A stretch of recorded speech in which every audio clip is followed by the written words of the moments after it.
Bonjour à tous, c'est Gilles, j'espère que vous passez une excellente journée. J'ai pensé venir faire un dernier message ici, parce que en essence, l'esprit me dit qu'il faut que j'arrête un peu de faire ces messages pour passer à autre chose, pour évoluer vers quelque chose d'autre. Donc je reviendrai après la transition. Pour le moment, on est vraiment dans un retour à la source, hein. Il y a eu un éloignement de cette source, et toute la vie est un retour à la source, retour au cœur, retour à cette énergie divine qui est à l'intérieur de nous. Et donc, il va falloir que je me consacre à tout ce qui, c'est gérer toutes ces choses qui arrivent. Et donc, il y a vraiment une transformation énorme. Donc, je pensais venir faire une dernière vidéo quand même. Et puis, si je suis rappelé à venir ici, je le referai de toute manière. Ou enfin revenir d'une manière différente peut-être, je ne sais pas encore. Alors, je vais tirer quelques cartes et puis je discutais de deux, trois idées. La situation aujourd'hui, et pour les temps qui arrivent de toute manière, c'est pas qu'aujourd'hui, c'est pour toute notre vie, c'est la destinée. On doit s'aligner avec les plans de notre destinée, abandonner l'ego, le désir de l'ego qui s'oppose à la réalisation de notre destinée, parce que l'ego en veut toujours plus, mais n'est jamais satisfait. Les plaisirs du monde que l'ego réclame ne nous satisfont jamais. Par contre, si on arrive à s'aligner avec les plans de notre âme, petit à petit, on arrive à trouver cette satisfaction, ce bien-être. Autour de cette situation, il y a la réjouissance. On peut se réjouir. Maintenant, ça va être le temps de concrétiser, de matérialiser toutes ces choses. Personnellement, je suis soumis à cette énergie intérieure, quelle qu'elle soit, hein. C'est-à-dire que bon, elle ne me montre que la grande porte de lumière. Alors que bon, dans mon esprit, dans mon ego, je vois deux autres portes. Une petite porte qui me forcerait, enfin, même pas les considérer, et une autre porte de sortie. Mais bon, l'esprit a encore besoin de moi sur cette planète, donc je vais continuer à travailler ici. Mais bon, mes nouvelles responsabilités vont me forcer à faire quelques changements. Et donc, ce que j'en vois devant nous, c'est l'amitié, des connexions qui arrivent, hein, des nouvelles connexions d'amitié, des connexions solides avec des gens qui partagent notre vision, qui nous sont, on peut se soutenir. L'amitié, c'est une valeur épicurienne. Épicure pensait que l'amitié était la plus importante des valeurs humaines, parce que bon, on faut pouvoir se compter sur les uns les autres, trouver des moyens d'être solidaires, pouvoir aimer le monde autour de nous, trouver ces connexions. Dans le passé, on a dû accepter, il y a eu l'acceptation, c'est-à-dire accepter nos parties sombres. L'esprit nous a montré toutes ces diverges, toutes ces choses du karma, du passé, nos doutes, nos peurs, toutes ces choses-là elles peuvent encore remonter, mais bon, il faut arriver à avoir de la compassion pour nous-mêmes, s'aimer soi-même.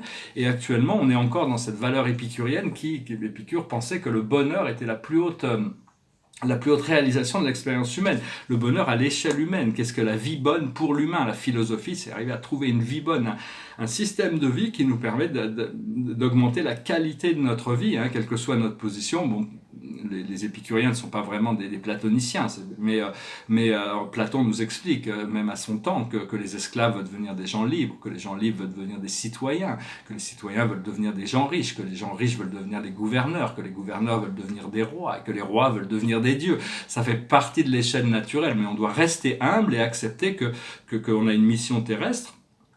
Et donc, bon, enfin, cette recherche du bonheur, c'est arriver à accepter savoir qu'on est méritant de toutes ces énergies divines qui viennent à nous. Ce qui arrive dans le futur immédiat, c'est la tempérance, c'est-à-dire arriver à obtenir cette domination de l'esprit lucide sur la partie ignorante de nous-mêmes et de servir de notre ignorance pour notre évolution spirituelle. C'est d'arriver à équilibrer les choses, à sortir des excès, à plus se laisser dominer par cette partie sombre. Parce que la force qu'on a dans cette situation, c'est la réussite. C'est une sorte de pierre qui nous permet la réussite de faire des petits pas, hein. C'est vraiment par tout petits pas qu'on doit avancer. Au plus on avance lentement, au plus notre marche est assurée.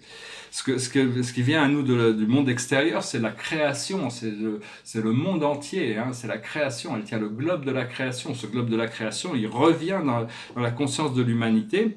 Ce que l'on a dans nos émotions internes, nos peurs et nos craintes, c'est la résolution. Ici, ça s'appelle la solution. C'est la résolution du programme de la dualité qui arrive dans l'unité. Et l'aboutissant, c'est plus de courage. Au plus notre courage grandit, au plus notre lucidité et notre compassion, c'est-à-dire notre sagesse et notre amour, vont se développer. Le courage doit être exercé sur nous-mêmes, c'est-à-dire arriver à perfectionner notre caractère le plus possible. Voilà, donc j'espère que ce message aura résonné avec vous. En essence, une fois qu'on a trouvé notre divinité, nos guides ont rempli leur mission, hein, c'est-à-dire que nos guides sont là pour nous guider jusqu'à cette intégration de notre divinité, pour atteindre cette unité. Et et même si... même, oui, je voulais dire aussi, bon, il y a plein d'âmes qui ne vont pas choisir l'ascension, hein, sur Terre, il y a tout ce programme terrestre, et donc, il a été révélé que les âmes qui ne le choisissent pas vont pouvoir rester dans cette troisième dimension, mais sur une planète plus jeune qui va les recevoir. Mais donc ils vont pas avoir. Par contre, sur cette nouvelle planète, dans ce nouveau cycle d'incarnation dans la dualité, il y aura pas d'argent, il y aura pas la possibilité de polluer, il y aura pas la possibilité de faire la guerre. Donc ils vont avoir quelques centaines de milliers d'années pour évoluer avec ça. Et puis après, par contre, toutes les âmes sombres, il va y avoir 1000 ans de paix qui vont être obtenus pour l'humanité avec ce nouvel âge d'or. Et dans 1000 ans, on va devoir réintégrer des parties sombres de nous-mêmes pour les réintégrer. Et après, on sera vers un âge de platine. Cette septième âge d'or ne retombera pas dans l'ignorance, mais on va s'élever pendant 10 000 ans dans un âge de platine. Et après, la planète sera spiritualisée. Pour le moment, bon, en essence, on va évoluer vers des plans galactiques supérieurs. Hein. On va se connecter avec des dimensions qui sont correspondantes avec notre âme. Et parce que bon, toutes les âmes sombres qui vont être intégrées, c'est ceux qui auront pu adresser leur karma, parce qu'il y en a certaines qui ne pourront pas adresser leur karma, et donc toute leur mémoire et leur expérience sont intégrées par le suprême, mais ils n'existeront plus comme personnalité. Hein. Il y a beaucoup d'énergies sombres qui sont un peu à ce point-là. Hein. C'est les anciens des jours, parce que le Père Mère Dieu ne juge pas, ne peuvent pas juger leur création, donc ça vient de plus haut, ça vient des anciens des jours il y a comment on appellerait ça, un tribunal cosmique, hein. C'est Gabriel contre Lucifer, ça fait 200 000 ans que le procès, mais il n'y a pas eu d'adjudiction encore, parce qu'on doit laisser à chacun, toutes les âmes, savoir où est-ce qu'ils arrivent à s'autodéterminer. Parce que le Père Mère Dieu voit toute la création, aussi sombre que puissent être ces âmes comme leurs enfants. Il n'y a que de l'amour qui émerge du Père et Mère Dieu. Hein. En essence, on peut déjà se connecter à ces entités divines, Sophia ou Yahweh ou Allah, l'unificateur. C'est le plus grand esprit de ce côté du paradis que j'ai jamais rencontré. J'ai toujours eu des contacts extraordinaires. C'est un guide, c'est mon aboutissant. C'est vraiment l'être le plus merveilleux. Il est souvent descendu pour me voir, j'ai toujours été émerveillé. Et quand j'ai lu le Coran, ça m'a un peu fait peur d'ailleurs, parce que bon, j'avais déjà un rapport très personnel avec Allah, mais il est descendu, il m'a dit non, n'aie pas peur, viens nous voir. Parce qu'en réalité, il est un, mais il parle toujours dans le Coran, il adresse toujours nous.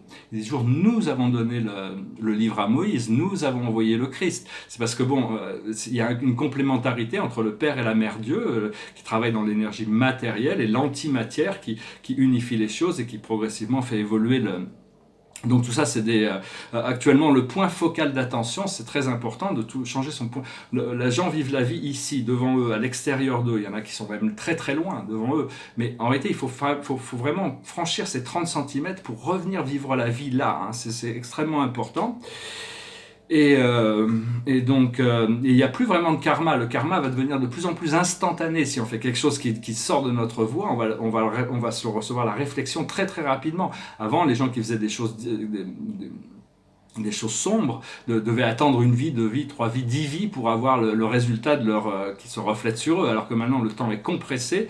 Donc bon, ça va permettre de libérer la planète. Hein.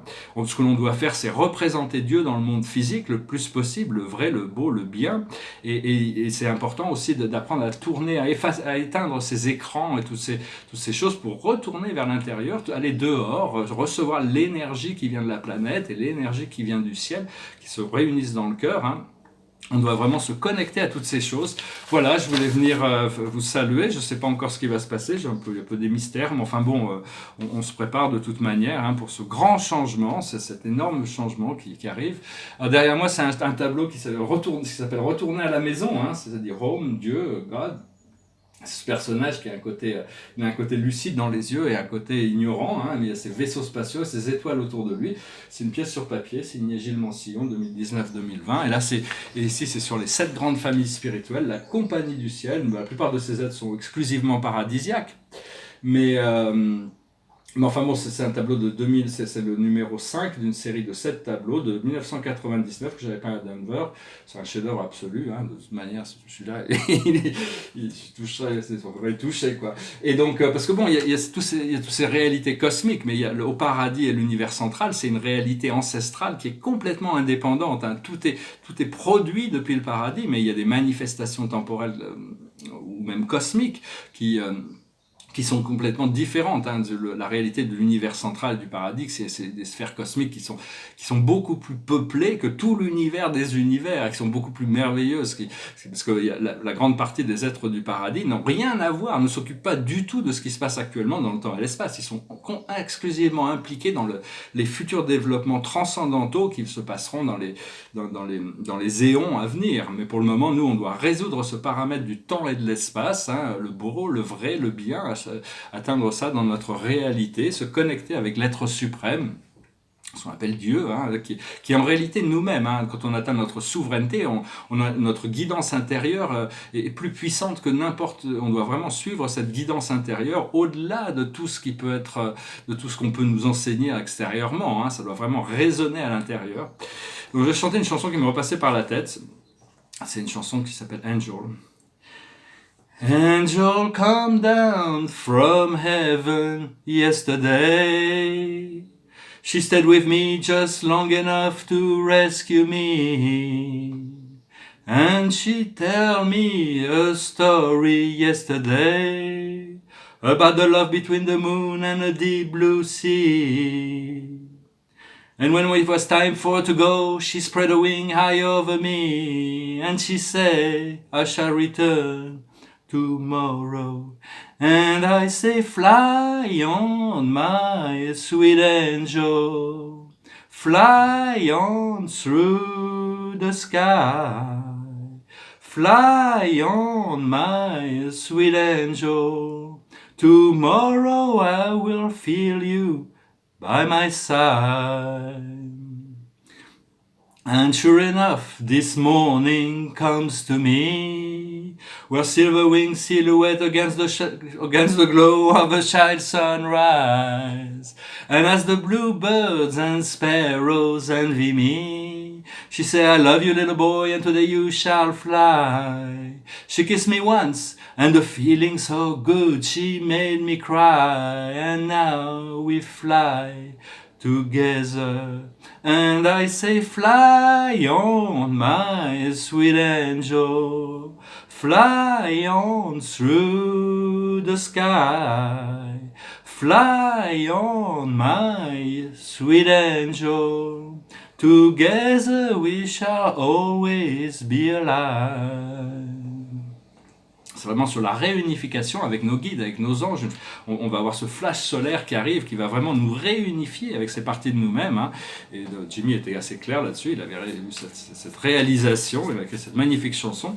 Je tirais 4 cartes avec l'Akash. Juste pour l'Akash, on doit intégrer notre Akash, hein, même si on a oublié toutes ces vies passées, elles font partie de nous. Et donc, c'est ce qui nous conditionne dans cette vie. J'ai tiré 4 cartes. La plus haute sagesse, c'est le Père, c'est Dieu, c'est Allah, c'est Yahweh, c'est Adonai, c'est le Père universel, c'est la dimension des Pères, c'est la dimension de l'infini. Hein. On est guidé par des êtres divins qui assistent le monde dans leur évolution, et on doit reconnecter avec cet esprit du Père. Hein. Notre présence Je suis nous tournera toujours vers cet esprit ancestral, cette première source et centre. Ce que l'on doit comprendre, c'est l'Asie, ici c'est le Bouddha, c'est la sérénité et la lucidité, s'élever au-dessus de l'émotion, au-dessus du samsara, au-dessus des plans astraux, pour arriver dans cette dimension d'intégration, du nirvana d'existence, de ce bonheur intégral, la permanence, se concentrer sur les choses légères. Ce que l'on doit faire, c'est la vie communautaire. On est ici pour participer à cette expérience de la communauté planétaire. En réalité, on va devenir une seule planète, une seule communauté, où tous les êtres, quelle que soit leur race, leur religion, leur croyance, tout le monde pourra vivre confortablement et dans le bonheur. C'est vraiment l'âge d'or qui arrive. Et donc, dans l'attente, on doit connecter avec cette communauté d'âmes. On attire hein, les anges et les archanges et nos guides, nous rendre magnétiques de tous ces gens qui sont complémentaires à notre expérience. Et l'aboutissant, c'est le pardon, c'est d'arriver à se pardonner à soi-même, pardonner aux autres, comprendre qu'ils ont eu une mission essentielle de nous montrer des côtés sombres, pour nous permettre de les libérer et passer dans cet état de lucidité et de sérénité. Donc voilà, je vous salue, je vous remercie, c'est vraiment un grand honneur, un grand plaisir d'avoir pu faire ces milliers de vidéos ici. Je pense que je reviendrai de toute manière un jour, je ne sais pas encore quand, mais bon là, il va vraiment falloir que je m'occupe de toutes mes affaires, la peinture et toutes ces choses. Donc on m'a demandé de faire une pause. Donc voilà, je voulais venir faire une dernière vidéo. Je vous salue, je vous remercie beaucoup et je vous dis à bientôt. Namasté.